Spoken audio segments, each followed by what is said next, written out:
Bonjour et bienvenue pour ce nouveau journal de la paracha de la semaine, Parashat Béar, en exclusivité pour Torah Box. La crise du logement gronde un peu partout dans le monde. Moshe Yaalon, le ministre de la Défense, se retire de la vie politique israélienne.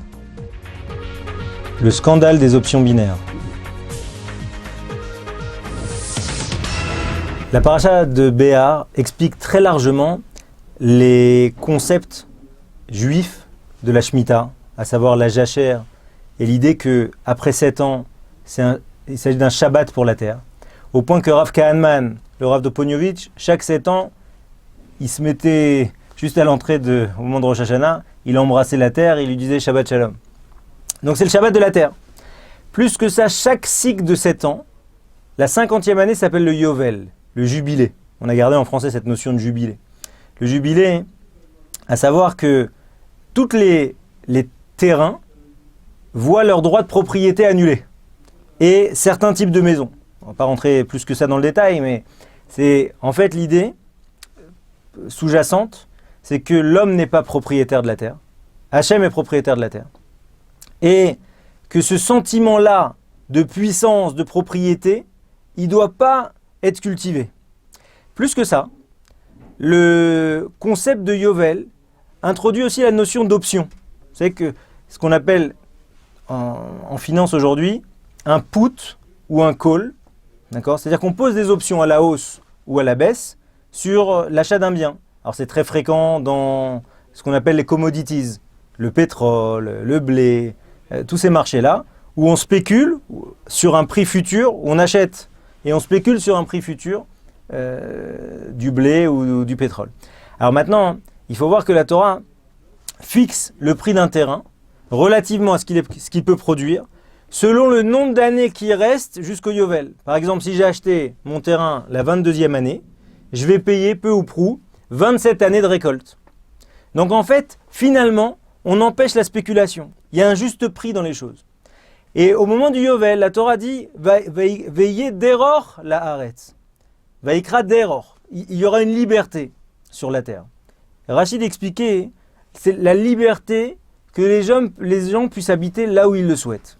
C'est-à-dire qu'on casse, on renvoie dos à dos tout le monde en annulant les droits de propriété, en les renvoyant aux tribus initiales. Mais l'idée que ça y est, on rabat les cartes. Ça, c'est extrêmement fort, mis en regard avec ce qui se passe dans le monde entier au niveau du logement. Alors, on a des exemples chaque semaine, mais l'exemple de la Nouvelle-Zélande est extrêmement frappant, avec aujourd'hui près de 10 ou 15% de la population salariée qui a du mal à se loger. Londres, où la situation est très préoccupante, et où le nouveau maire de Londres, dont on a tellement parlé, puisque c'est le premier maire musulman d'une grande ville européenne,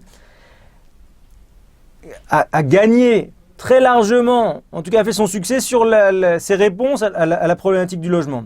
Cette semaine, à Dieppe, une scène terrible de ce SDF qui dit voilà, j'habite dehors, je vis dans le froid, j'ai été agressé plusieurs fois, mettez-moi en prison. Et si vous ne le faites pas, je tuerai quelqu'un. Et finalement, il a été condamné pour des petits délits, ils lui ont gonflé un peu sa peine à 8 mois, dont 2 avec sursis, c'est-à-dire 6 mois ferme. Et il a remercié, en fin de parcours, il a remercié les juges de lui avoir donné une maison. Donc on est extrêmement loin avec... L'idée de la Torah, c'est que finalement, sur les logements, on peut à peine spéculer parce que c'est trop important. On ne peut pas mettre les gens dans la rue. La Torah est extrêmement révolutionnaire par rapport à ça. Dans la Gemara, on voit, à plusieurs endroits dans la Gemara, que la notion de la saison des pluies, on ne peut pas sortir les gens de leur maison quand on veut. Cette idée majeure que chaque personne doit pouvoir vivre décemment dans un endroit, dans sa maison. Voilà, c'est ça et ça c'est très fort dans notre paracha de la semaine. Nouveau coup de théâtre dans la politique israélienne, un des coups de maître dont Bibi Netanyahou a le secret, à savoir qu'il a réussi à élargir sa coalition en remerciant le ministre de la Défense Moshe Yaalon et en proposant à Victor Lieberman de Israël Beitenu de prendre sa place et donc du coup de faire entrer 6 nouveaux mandats pour élargir sa coalition. Alors, il y a marqué dans la paracha quelque chose de très fort. il y a marqué « Lorsque ton frère commencera à vaciller, alors à ce moment-là, tu le soutiendras ». Ça veut dire qu'il ne faut pas attendre qu'une personne s'effondre pour commencer à lui venir en aide. Parce que, comme l'explique Rashi, c'est beaucoup plus simple d'aider son ami à tenir les poids qui sont sur l'âne au moment où ils sont encore sur l'âne, plutôt que d'attendre que l'âne soit écrasé sous ses poids pour essayer de le lever.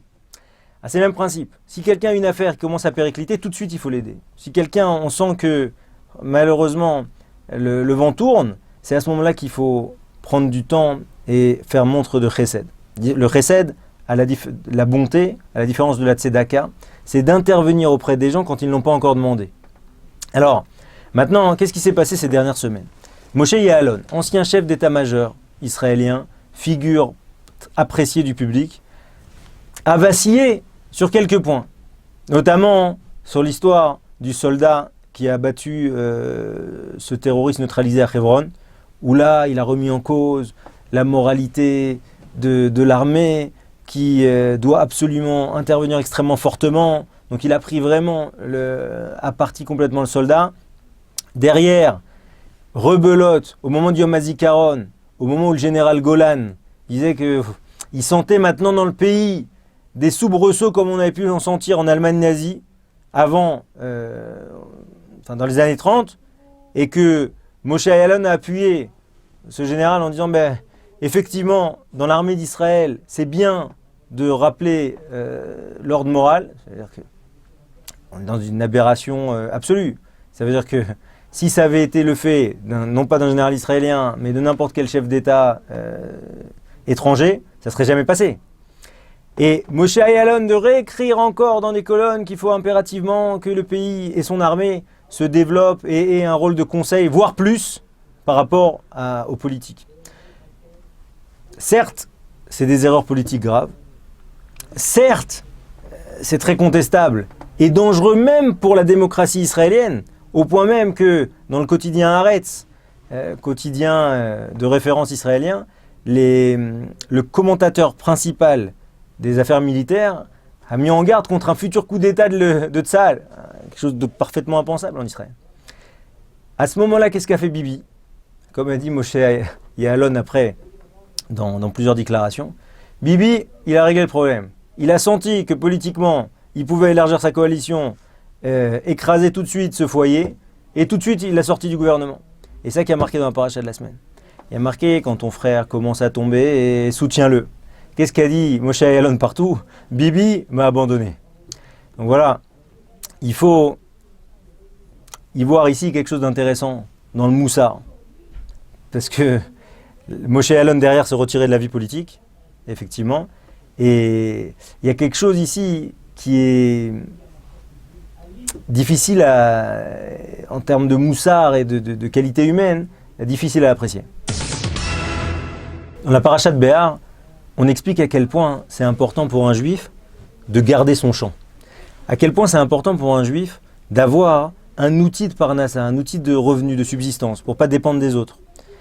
Mais quand malheureusement une personne arrive à avoir tellement de dettes qu'elle en vienne à vendre son champ, et plus que ça qu'elle en vienne à vendre son champ à un goy, ou plus que ça qu'elle en vienne à se vendre elle-même à un goy pour payer ses dettes, alors à ce moment-là, pour éviter sa désintégration, son assimilation, on appellera ça comme on voudra, la Torah demande à tous les juifs d'essayer de participer pour le racheter. Maintenant attention, comme le dit la Gemara dans Baba Kama, il faut le racheter au juste prix. De la même manière qu'on a expliqué que chaque chose valait selon le nombre d'années qu'il laisse passer de la Shemitah ou du Yovel, à ce moment-là c'est pareil. Si la personne se vend pour une somme donnée, on doit estimer combien d'années il reste jusqu'à la Shemitah, parce que on sait que chaque année de Shemitah, donc chaque 7 ans, les esclaves juifs sont également libérés, au-delà du Yovel. D'accord ? Et donc en fait, il faut dire, voilà, par exemple, admettons que celui-là, il a été acheté 7 000 euros, d'accord, 1 000 euros par an. Alors on va le racheter précisément en fonction du nombre d'années qu'il lui reste à servir. Et là-bas, Rachid expliquait et de rajouter, de ramener les paroles de Baba Kama en disant attention, surtout ne pas rouler le goy. On n'a pas le droit de voler le goy en aucun cas.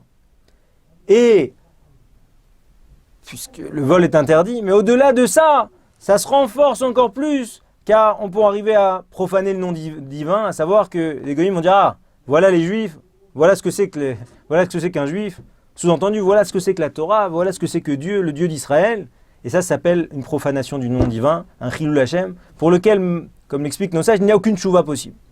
Alors, de plus en plus, et cette semaine, encore de façon plus marquée, le scandale du Forex, des produits binaires, des actions binaires, est en train d'éclabousser de plus en plus Israël, avec un responsable d'enquête européen qui a été nommé, puisqu'on estime la fraude à près de 4 milliards d'euros, et des milliers de petits épargnants touchés. Et aujourd'hui, un chilul Hashem malheureusement qui est en train de se propager avec de chaque côté de la barrière des gens malheureux. D'un côté, des gens qui, pour certains malgré eux, sont rentrés dans ce genre de magouille.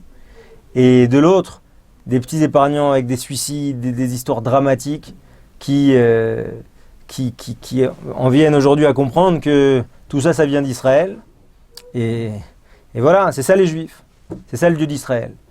Qu'Hachem nous protège de tout ça et donne une parnassa décente à tous ces gens qui ont pu se salir là-dedans, et que le nom d'Hachem soit béni en cette semaine de Lag BaOmer. Amen, Kenny Ratson.